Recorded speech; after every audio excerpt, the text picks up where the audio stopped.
Peter Pan. Once upon a time, there was a magical boy named Peter Pan. He lived in Never Never Land, a faraway place where children never have to grow up. Peter Pan looked like an ordinary boy, but he could fly. His best friend was a little pixie called Tinker Bell, who sprinkled like a star and made a lovely tinkling sound. One night, in a warm house on a quiet street, 3 children were getting ready for bed. Wendy, the oldest, was reading to her brothers Michael and John. Soon their mother came in to say good night, and the children went to bed. Wendy awoke to a rustle at the window. It was Peter Pan and Tinker Bell. Peter told Wendy all about himself and his faraway home.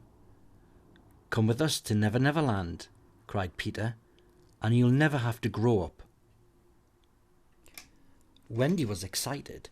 She woke up her brothers, and with a sprinkle of pixie dust from Tinker Bell's wand, they all flew out of the window and far into the night. Peter Pan told the children many wonderful things about Never Never Land, but he forgot to tell them about Captain Hook. Captain Hook was a mean, one-handed pirate who hated Peter Pan. When he spied Peter Pan and the children flying toward Never Never Land, he commanded his mate to shoot them down. Suddenly, the children were being shot with cannonballs, but Peter guided them safely to the ground. "Curses," growled Captain Hook. "I'll never find them now." Tinker Bell rushed to the secret cave where Peter lived with the Lost Boys. These boys had no families. They dressed in animal skins and ate whatever they liked. Tinker told them about Wendy, Michael, and John. She was very jealous of Wendy, so she told the Lost Boys that Wendy was ugly and mean.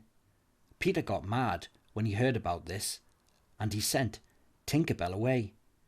Tinker Bell was very sad and angry too.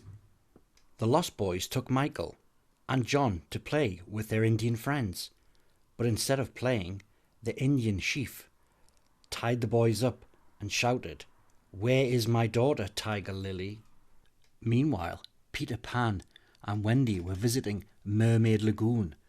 They were laughing with the mermaids when Peter saw Captain Hook in his boat, and there was Tiger Lily tied to a rock. "Tell me where Peter Pan lives," Captain Hook was saying to Tiger Lily, "or I leave you here." Peter Pan leaped down from the rocks right onto Captain Hook.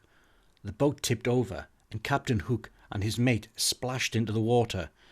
Peter quickly got into the rowboat and helped Wendy and Tiger Lily climb aboard. Off they went, leaving Captain Hook thrashing and yelling in the water. When they brought Tiger Lily safely home, the Indian chief untied the poor boys, and everyone returned to the secret cave to celebrate.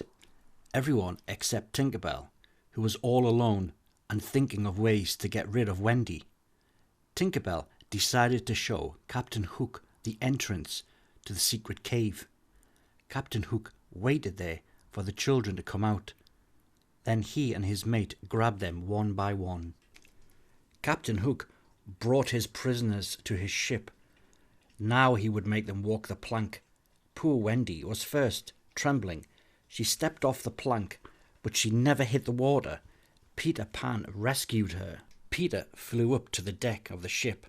Captain Hook rushed at Peter with his sword, but Peter was faster. He knocked Captain Hook off the ship and into the water, and Captain Hook was never seen again. They were safe. Tinker Bell appeared, and everyone was so happy that all quarrels were forgotten. With a sprinkle of pixie dust, the ship lifted out of the water and sailed through the air, taking the children home. Wendy, Michael, and John waved to Peter Pan, crying, "Please visit us soon."